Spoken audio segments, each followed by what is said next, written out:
ขณะที่เราจะเดินทางกลับนะคะฝนตกลงมาถึงจะตกไม่แรงมากนะคะแต่ก็มีน้ำอยู่บนถนนแล้วถนนเส้นนี้ก็มีรถเยอะด้วยนะคะ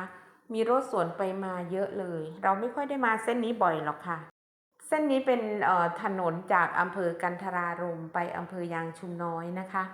แล้วก็ฝนก็กำลังตกลงมาไม่ตกแรงมากแต่ว่าอาจจะมีผลต่อการขับรถได้ค่ะเราก็ต้องใช้ความระมัดระวังเป็นพิเศษค่ะเราคาดว่าเราน่าจะเดินทางไปถึงที่บ้านของเราไม่เกิน18 นาฬิกาค่ะ